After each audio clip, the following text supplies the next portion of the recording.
हो रहे हैं। करते हैं माननीय प्रधानमंत्री जी का, जिनकी उपस्थिति से हम सब अभिभूत हैं।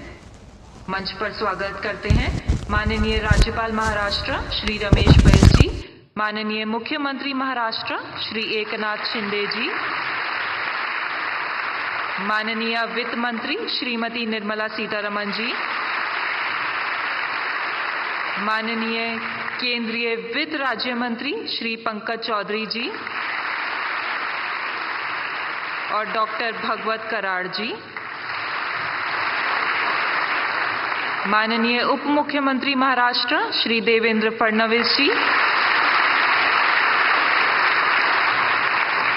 और श्री अजीत पवार जी का। मंच पर उपस्थित आप सभी विद्वजन, गणमान्य और विशिष्ट अतिथियों का हार्दिक वंदन और सादर अभिनंदन।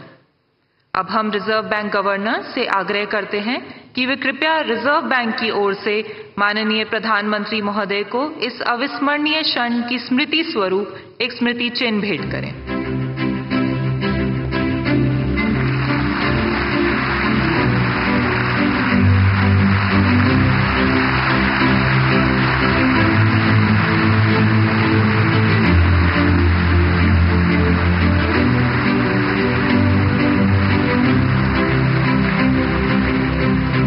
धन्यवाद माननीय।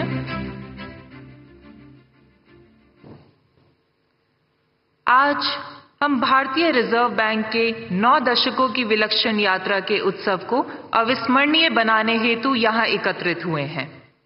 आज हम भारतीय रिजर्व बैंक का ऐसा रूप देख रहे हैं जो अभूतपूर्व बदलाव के मंथन से गुजरा है। अपनी इस यात्रा के दौरान रिजर्व बैंक ने कई महत्वपूर्ण निर्णय लिए, अनेक चुनौतियों का सामना भी किया। वह स्थिरता, विश्वास और विकास के अपने मूल सिद्धांतों पर हमेशा अटल रहा। आज के दिवस के उपलक्ष्य में रिजर्व बैंक वित्तीय प्रणाली में स्थिरता और विश्वास बनाए रखने और भारत की विकास यात्रा का समर्थन करने के प्रण की ओर खुद को नई ऊर्जा और उत्साह के साथ फिर से समर्पित करता है। इसी के साथ हम रिजर्व बैंक गवर्नर से आग्रह करते हैं कि कृपया अपना स्वागत संबोधन दें।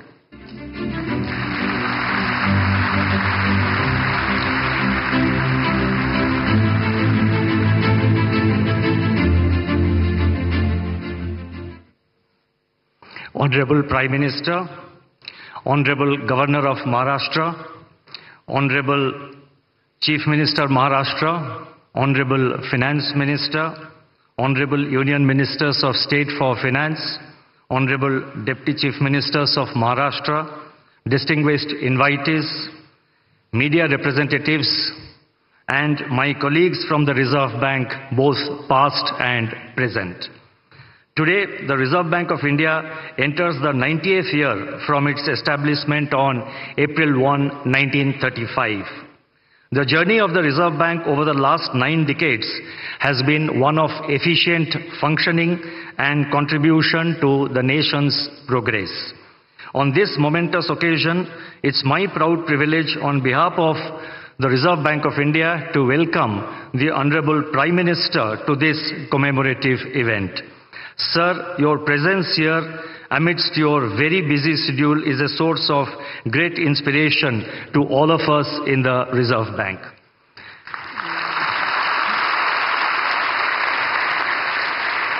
I also welcome the other dignitaries, the Governor Maharashtra, the Chief Minister Maharashtra, the Honorable Finance Minister, and other dignitaries on the dais to this event. Further, I welcome all distinguished dignitaries who are present here, all our invitees, and each one of you who has made it convenient to be here.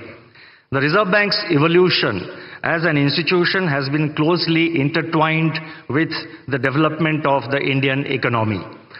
From being a central bank primarily concerned with allocation of scarce resources during the planning period, the Reserve Bank has transitioned into being an enabler for the market economy. We are a full-service central bank with our functions spanning multiple dimensions. It has been our endeavor to promote the financial sector promote a financial sector that is robust, resilient, and future-ready. The path-breaking structural reforms, such as the enactment of the Insolvency and Bankruptcy Code and the adoption of flexible inflation targeting in the recent years, have helped us to deal with the challenges in the banking system and the task of maintaining price stability more effectively. Given the rapid changes taking place in today's world, especially in the areas of technology, innovation, business practices, and growing complexities in the financial sector, the Reserve Bank is constantly evaluating the emerging trends and taking necessary policy measures to remain in sync with the changing times. Our effort is to anticipate situations and take proactive measures. The global turmoil arising from the COVID-19 pandemic and the ongoing geopolitical hostilities have tested the resilience of every economy in the world, including India. The well-calibrated and coordinated monetary and fiscal policies adopted in our country went a long way in shielding our economy from these shocks and helped us to emerge even stronger than before. It's a matter of satisfaction that today our GDP growth is robust, inflation is moderating, the financial sector is stable, the external sector remains resilient, and the forex reserves are at an all-time high.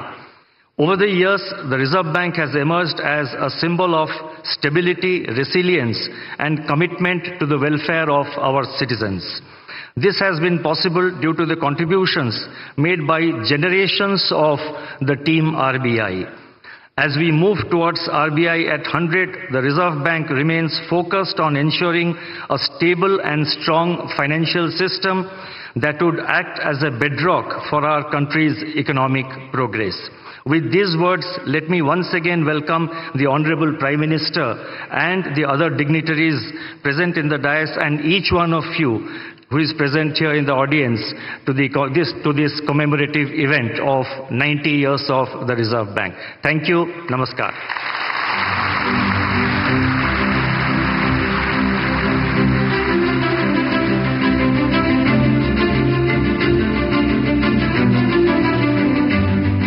धन्यवाद। अब हमारा आग्रह है माननीय वित्त मंत्री महोदया श्रीमती निर्मला सीतारमण जी से कि कृपया अपना विशेष संबोधन दें।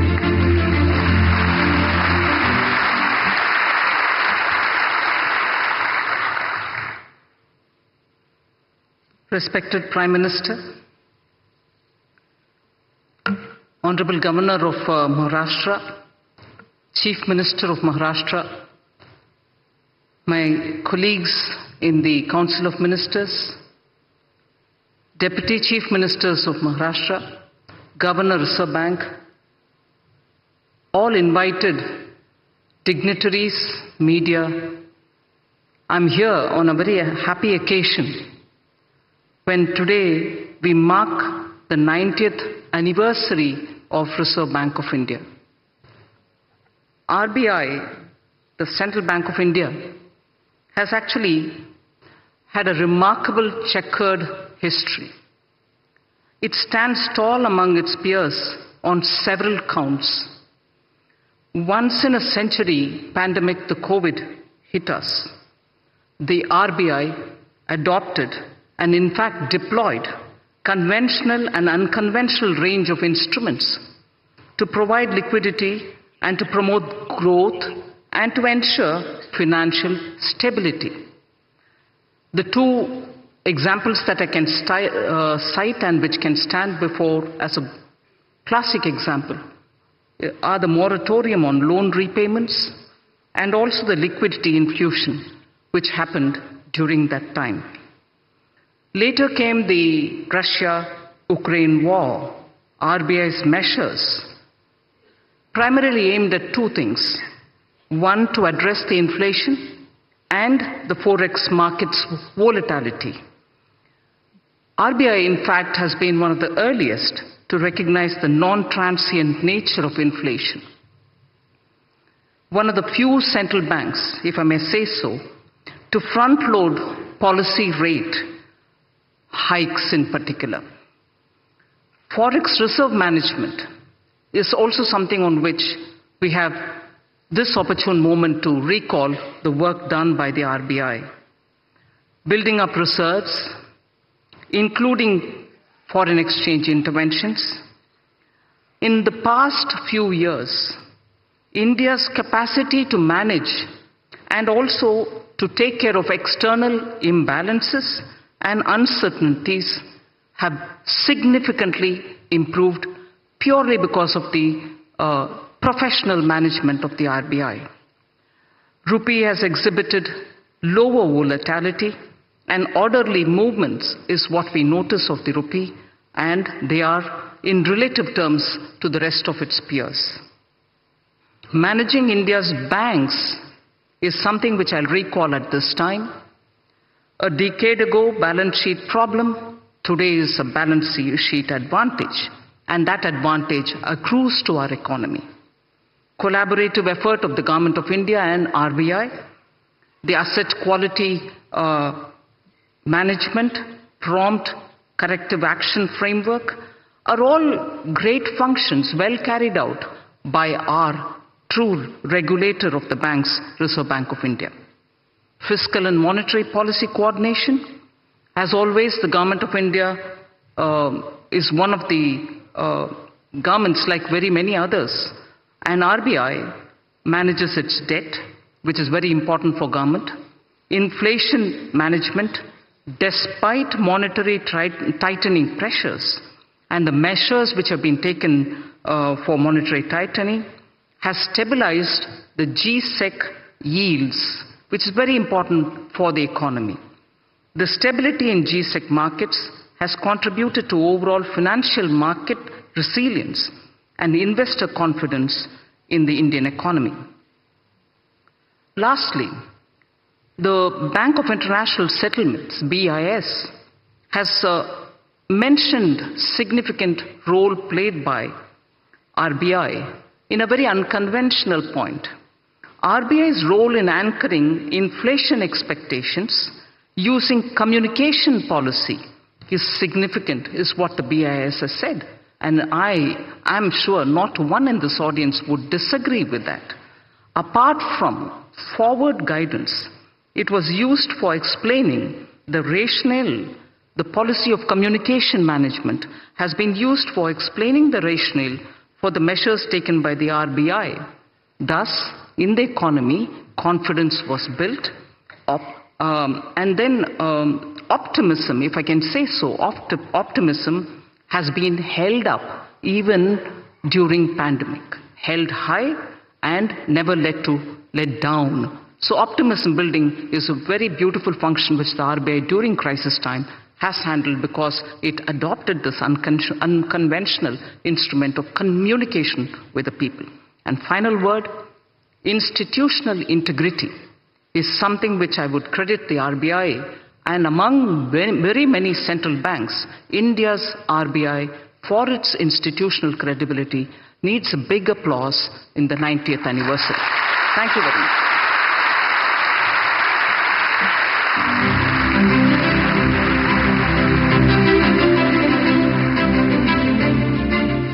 धन्यवाद माननीय, आपके मार्गदर्शन के लिए। रिजर्व बैंक की इस अभूतपूर्व यात्रा को समर्पित एक स्मारक सिक्का जारी करने के लिए रिजर्व बैंक गवर्नर से अनुरोध है कि माननीय प्रधानमंत्री जी के कर कमलों द्वारा जारी होने वाले सिक्के को प्रस्तुत करें।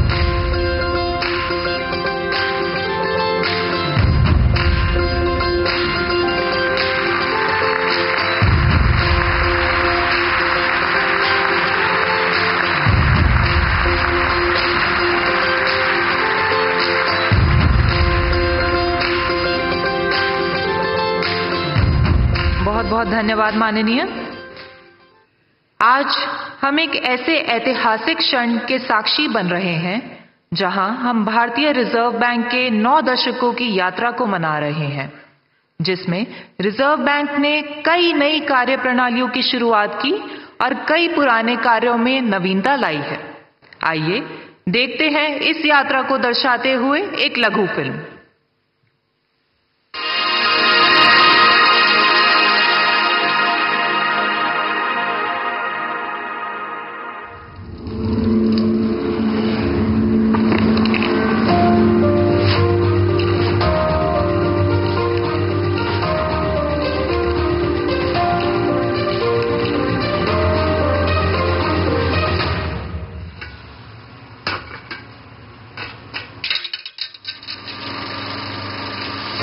The Reserve Bank of India came into existence on 1st of April 1935 as a joint stock company.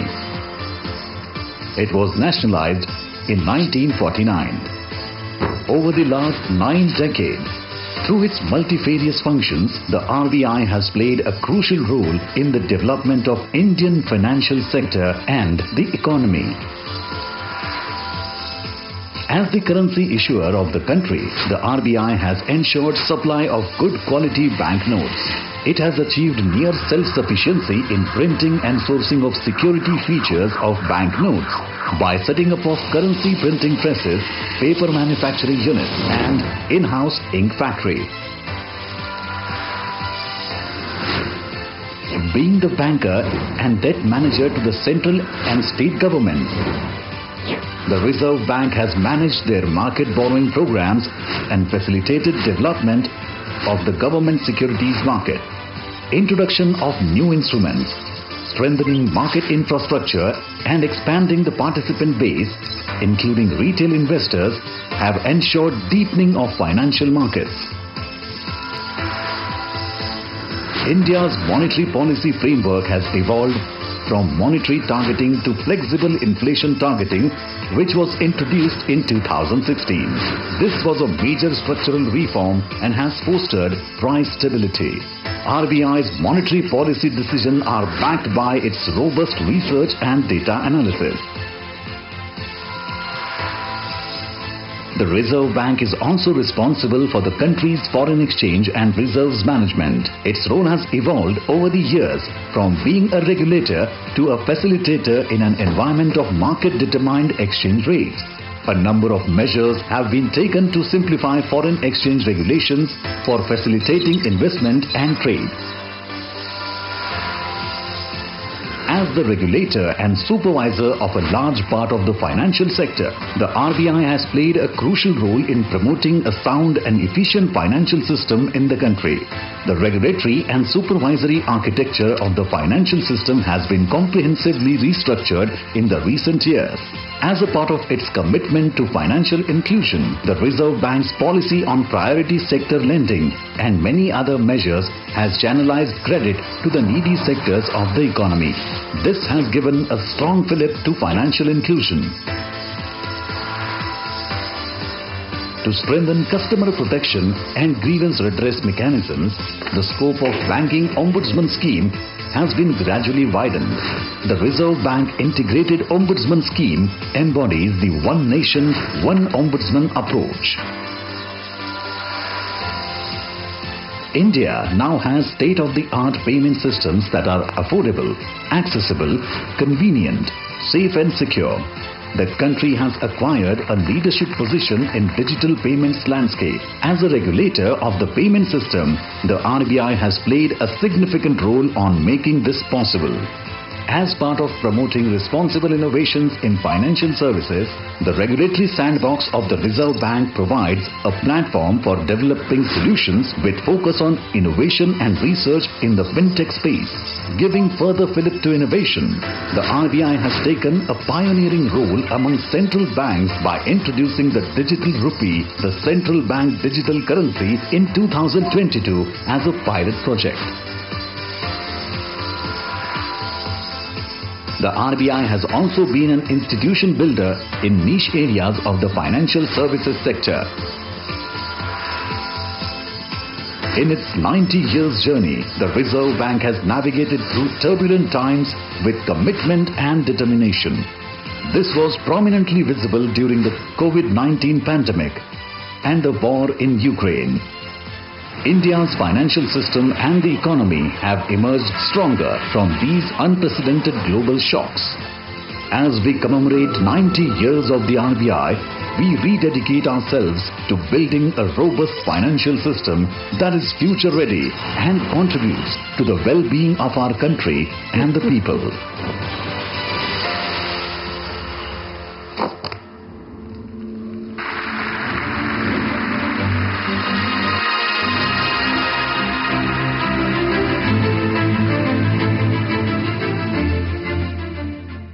अब हम माननीय प्रधानमंत्री जी से निवेदन करते हैं कि कृपया इस सम्मेलन को संबोधित करें, हमें प्रेरणा दें, हमारा मार्गदर्शन करें।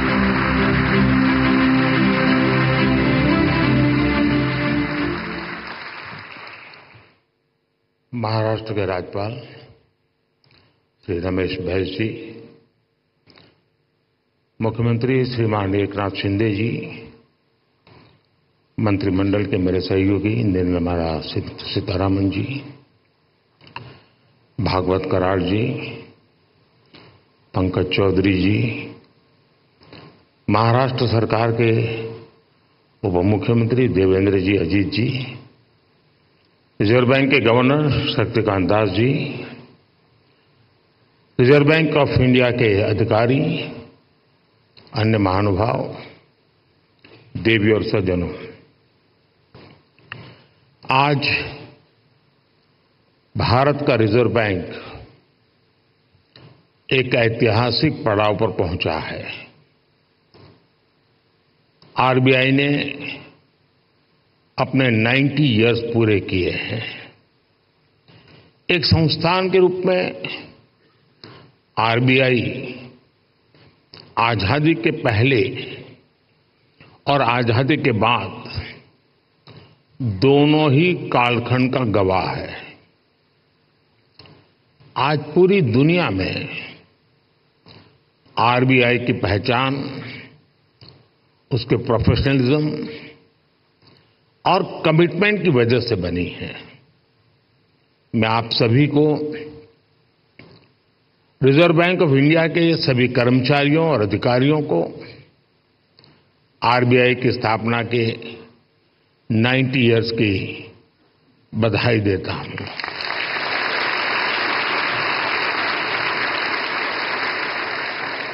और इस समय जो लोग आरबीआई से जुड़े हैं उन्हें मैं बहुत सौभाग्यशाली मानता हूं।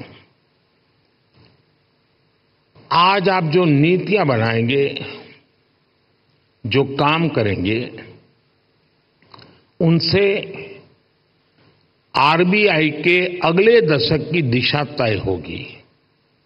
ये दशक इस संस्थान को उसके शताब्दी वर्ष तक ले जाने वाला दशक है और ये दशक विकसित भारत की संकल्प यात्रा के लिए भी उतना ही अहम है।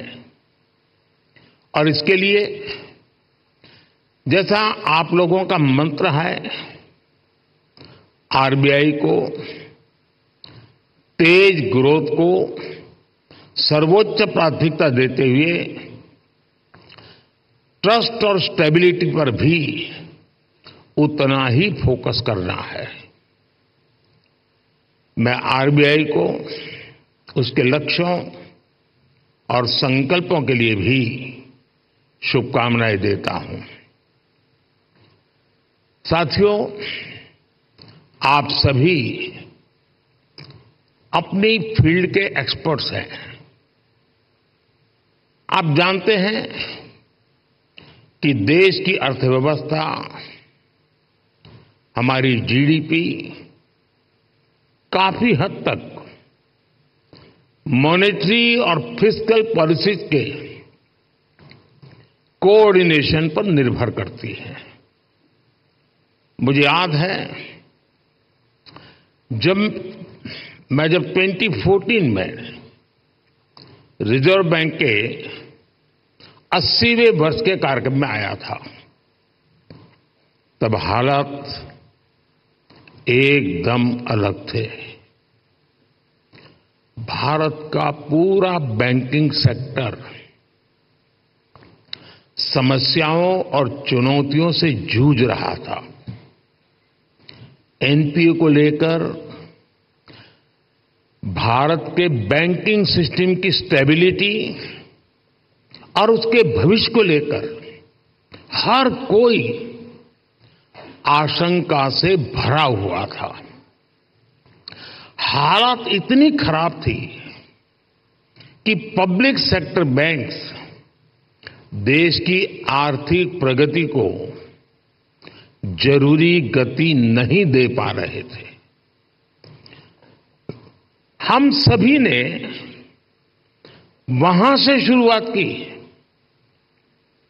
और आज देखिए, आज भारत के बैंकिंग सिस्टम को दुनिया में एक स्ट्रांग और सस्टेनेबल सिस्टम माना जा रहा है।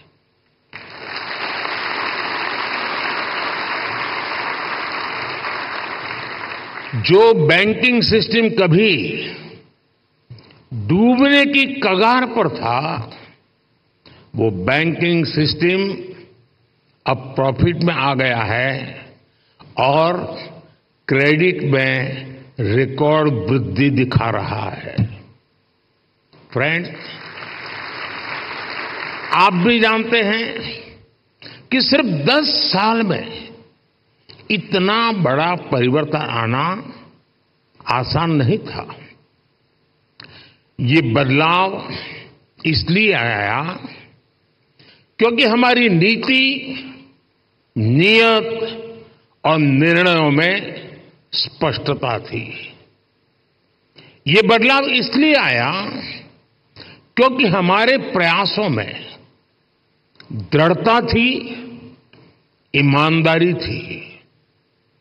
आज देश देख रहा है, जब नीयत सही होती है तो नीति सही होती है, जब नीति सही होती है तो निर्णय सही होते हैं, और जब निर्णय सही होते हैं तो नतीजे सही मिलते हैं।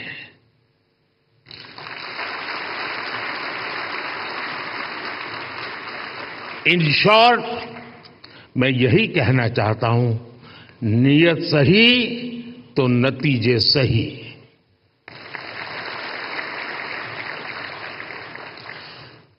कैसे देश का बैंकिंग सिस्टम ट्रांसफॉर्म हुआ, ये अपने आप में एक स्टडी का विषय है।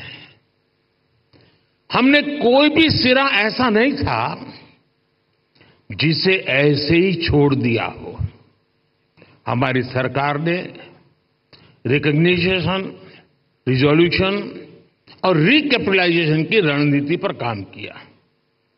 पब्लिक सेक्टर बैंक के हालात सुधारने के लिए सरकार ने करीब 3.5 लाख करोड़ का कैपिटल इन्फ्यूजन किया और साथ ही गवर्नेंस संबंधी कई रिफॉर्म्स भी किए।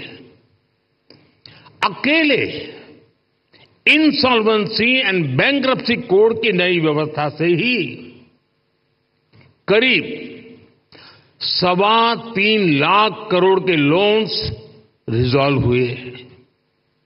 और एक आंकड़ा देशवासियों को जरूर जानना जरूरी है, 27,000 से ज्यादा ऐसी एप्लीकेशंस जिसमें 9 लाख करोड़ रुपए से ज्यादा का अंडरलाइन डिफॉल्ट था, वो आईबीसी में एडमिशन से पहले ही रिजॉल्व हो गई। ये दिखाता है कि इस नई व्यवस्था का सामर्थ्य कितना ज्यादा है। बैंकों का जो ग्रॉस एनपीए 2018 में 11.25% के आसपास था, वो सितंबर 2023 आते आते 3% से भी कम हो गया।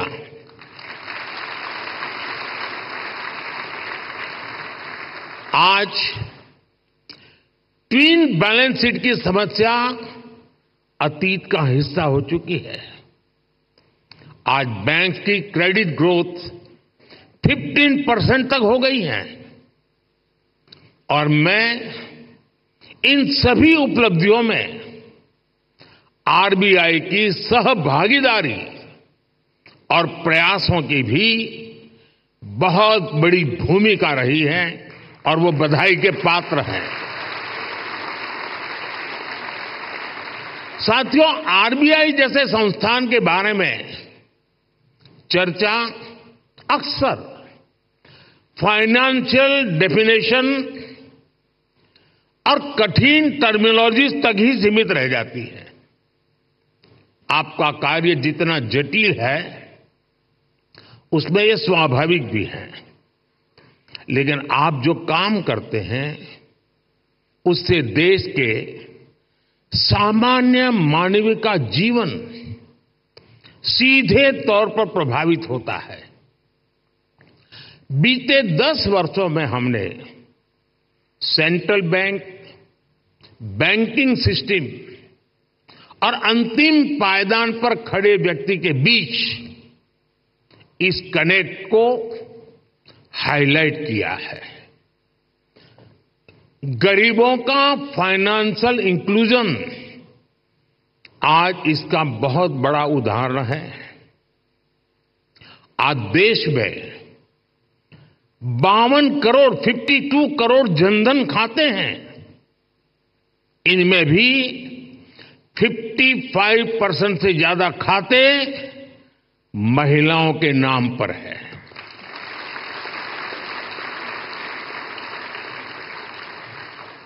इसी फाइनेंशियल इंक्लूजन का प्रभाव आप एग्रीकल्चर और फिशरीज जैसे सेक्टर्स में भी देख सकते हैं। आज 7 करोड़ से ज्यादा फार्मर्स, फिशरमैन और पशुपालक के पास किसान क्रेडिट कार्ड हैं। इससे हमारी रूरल इकोनॉमी को एक बहुत बड़ा पुश मिला है। कोऑपरेटिव सेक्टर को भी पिछले 10 वर्षों में बड़ा बूस्ट मिला है। सहकारिता में कोऑपरेटिव बैंक की एक बहुत बड़ी भूमिका होती है और ये रिजर्व बैंक के रेगुलेशन और सुपरविजन का एक महत्वपूर्ण क्षेत्र भी है। यूपीआई आज एक ग्लोबली रिकॉग्नाइज्ड प्लेटफॉर्म बन चुका है। इस पर हर महीने 1200 करोड़ से ज्यादा ट्रांजैक्शन हो रहे हैं। अभी आप लोग सेंट्रल बैंक डिजिटल करेंसी पर भी काम कर रहे हैं। यानी पिछले 10 वर्षों में हुए ट्रांसफॉर्मेशन की एक तस्वीर ये भी है। एक दशक के भीतर ही हम पूरी तरह से एक नई बैंकिंग व्यवस्था, एक नई अर्थव्यवस्था और नए करेंसी एक्सपीरियंस में प्रवेश कर चुके हैं। और जैसा मैंने पहले कहा है, पिछले 10 साल में जो हुआ वो तो सिर्फ ट्रेलर है।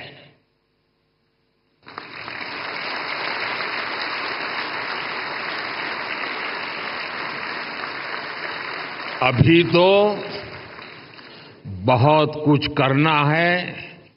अभी तो हमें देश को बहुत आगे लेकर जाना है। साथियों, बहुत जरूरी है कि हमारे पास अगले 10 साल के लक्ष्य बिल्कुल स्पष्ट हो। हमें मिलकर अगले 10 साल में डिजिटल ट्रांजैक्शन की संभावनाओं को विस्तार देना होगा। हमें कैशलेस इकोनॉमी से आ रहे इन बदलावों पर नजर भी रखनी होगी। हमें फाइनेंशियल इंक्लूजन और एम्पावरिंग एफर्ट्स को भी और बेहतर करना होगा। साथियों, इतनी बड़ी जनसंख्या की बैंकिंग नीड्स भी अलग अलग हो सकती है। कई लोग फिजिकल ब्रांच मॉडल को पसंद करते हैं, कई लोगों को डिजिटल डिलीवरी पसंद होती है। देश को ऐसी नीतियां बनाने की जरूरत है जिससे ईज ऑफ डूइंग बैंकिंग बेहतर हो और सभी को उनकी जरूरत के अनुसार क्रेडिट एक्सेस मिल सके। डीपीआई के क्षेत्र में भारत को अग्रणी बनाने के लिए हमें आर्टिफिशियल इंटेलिजेंस, मशीन लर्निंग की निरंतर मदद लेनी चाहिए। भारत की प्रगति तेज गति से हो, इंक्लूसिव हो, सस्टेनेबल हो, इसके लिए रिजर्व बैंक को लगातार कदम उठाते रहने होंगे। एक रेगुलेटर के तौर पर आरबीआई ने बैंकिंग सेक्टर में रूल बेस्ड डिसिप्लिन और फाइनेंशियली प्रूडेंशियल प्रैक्टिसेस को सुनिश्चित कराया है, लेकिन इसके साथ ही ये भी आवश्यक है कि आरबीआई विभिन्न सेक्टर्स की भविष्य की जरूरतों का आकलन करते हुए अभी से तैयारी करे, बैंकों को प्रोत्साहित करे, प्रोएक्टिव कदम उठाए। मैं आपको विश्वास दिलाता हूं कि सरकार आपके साथ है।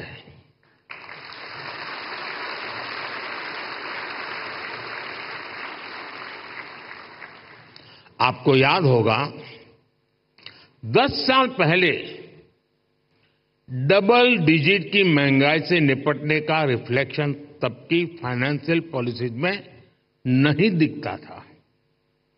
इससे निपटने के लिए हमारी सरकार ने रिजर्व बैंक ऑफ इंडिया को इन्फ्लेशन टारगेटिंग का अधिकार दिया।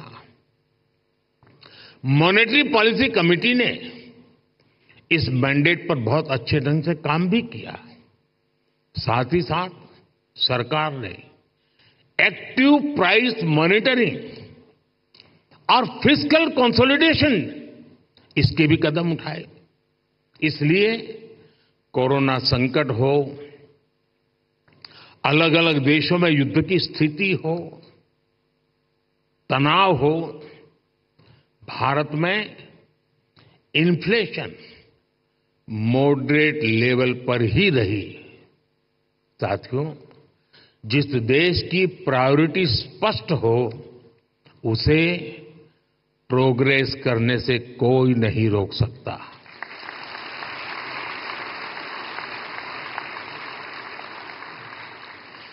हमने कोरोना के दौरान फाइनेंशियल प्रूडेंस की चिंता भी की और सामान्य नागरिक के जीवन को भी सर्वोच्च प्राथमिकता दी। यही वजह है कि भारत का गरीब, भारत का मिडिल क्लास उस आपदा से उबरकर अब अर्थव्यवस्था को गति दे रहा है। दुनिया के बड़े बड़े देश जहां अभी तक उस झटके से उबरने की कोशिश कर रहे हैं, वहीं इंडियन इकोनॉमी नए रिकॉर्ड बना रही है।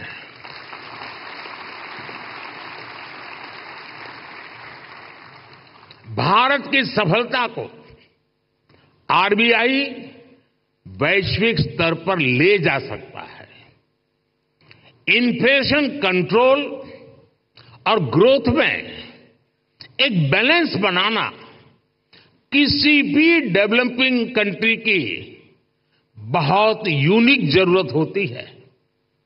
इससे निपटने के लिए कौन कौन से मॉनेटरी टूल्स हो सकते हैं, इसके बारे में सोचना बहुत आवश्यक है। आरबीआई इसके लिए एक मॉडल बनकर ग्लोबल लीडरशिप की भूमिका निभा सकता है। और ये बात मैं 10 साल के अनुभव के बाद कहता हूं, और ये बात दुनिया को निकट से जानने समझने के बाद कह रहा हूं। और इससे पूरे ग्लोबल साउथ को बहुत बड़ी मदद मिल सकती है। फ्रेंड्स, अगले 10 साल के टारगेट तो तय करते हुए हमें एक बात और ध्यान रखनी है, वो है भारत के युवाओं की एस्पिरेशंस। भारत आज दुनिया के सबसे युवा देशों में से एक है। इस युवा एस्पिरेशंस को पूरा करने में आरबीआई का अहम रोल है। बीते 10 साल में सरकार की पॉलिसीज की वजह से नए नए सेक्टर्स बने हैं। इन सेक्टर्स में देश के युवाओं को नए अवसर मिल रहे हैं। आप देखिए, आज ग्रीन एनर्जी जैसे उभरते हुए क्षेत्रों का विस्तार हो रहा है। सरकार सोलर एनर्जी और ग्रीन हाइड्रोजन जैसे सेक्टर्स को प्रमोट कर रही है। आज देश में इथेनॉल ब्लेंडिंग को लगातार बढ़ाया गया है। डिजिटल टेक्नोलॉजी में आज भारत एक प्राइम प्लेयर बनकर उभरा है। हमने स्वदेशी 5G टेक्नोलॉजी पर काम किया है। डिफेंस सेक्टर हम बड़े एक्सपोर्टर की भूमिका में आ रहे हैं। एमएसएमई पूरी भारतीय अर्थव्यवस्था और मैन्युफैक्चरिंग सेक्टर की बैकबोन जैसे हैं। ऐसे सारे सेक्टर्स में अलग अलग तरीके के कर्ज की जरूरत होती है।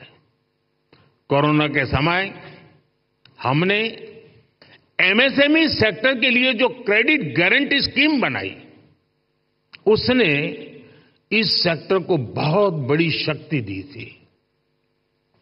रिजर्व बैंक को भी आगे out of the box policies के बारे में सोचना होगा।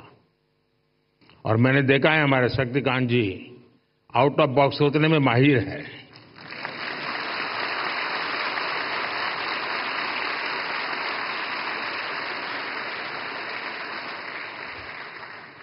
और मुझे खुशी है कि सबसे ज्यादा तालियां इस बात पर पड़ी।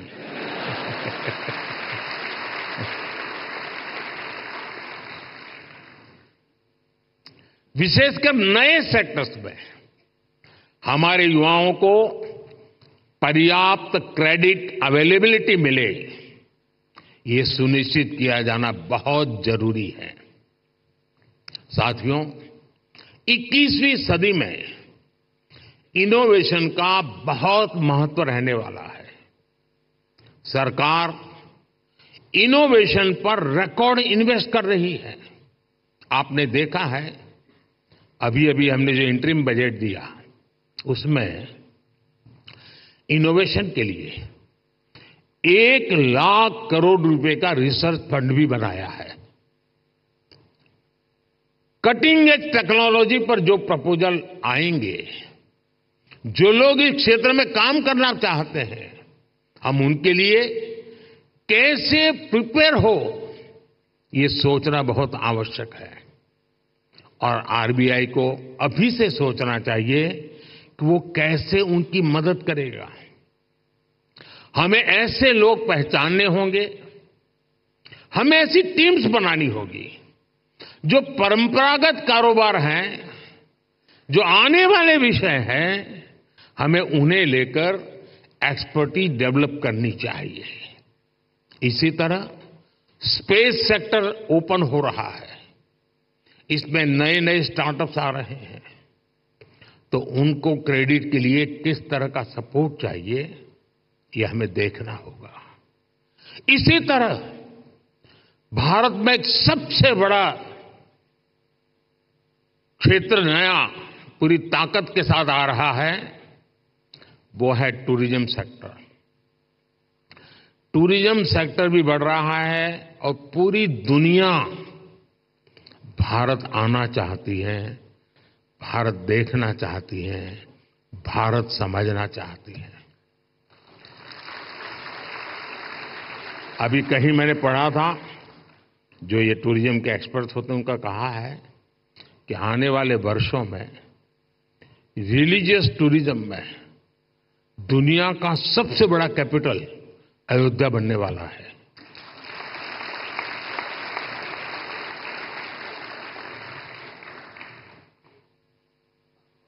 हमें देखना होगा कि इस सेक्टर को फाइनेंशियल सपोर्ट करने के लिए हमारी क्या तैयारी है।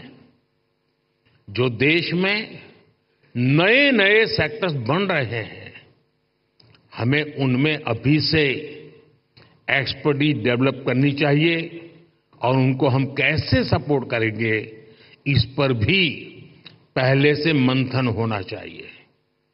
अभी 100 दिन मैं चुनाव में बिजी हूं, तो आपके पास भरपूर समय है। आप सोच के रखिए, क्योंकि शपथ लेने के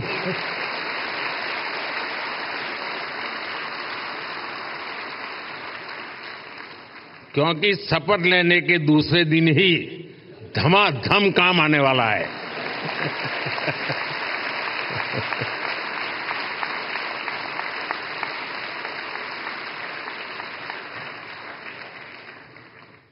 साथियों, हम लोगों ने फाइनेंशियल इंक्लूजन पर बहुत काम किया है, डिजिटल पेमेंट पर बहुत काम किया है। इससे हमारे छोटे बिजनेस की, रेहड़ी पटरी वालों की फाइनेंशियल कैपेसिटी अब ट्रांसपेरेंटली दिखाई देने लगी है। अब इस जानकारी का उपयोग करते हुए हमें उन्हें फाइनेंशियल एम्पावर करना है। फ्रेंड्स, हमें मिलकर अगले 10 वर्षों में एक और बड़ा काम करना है। हमें भारत की आर्थिक आत्मनिर्भरता को बढ़ाना है।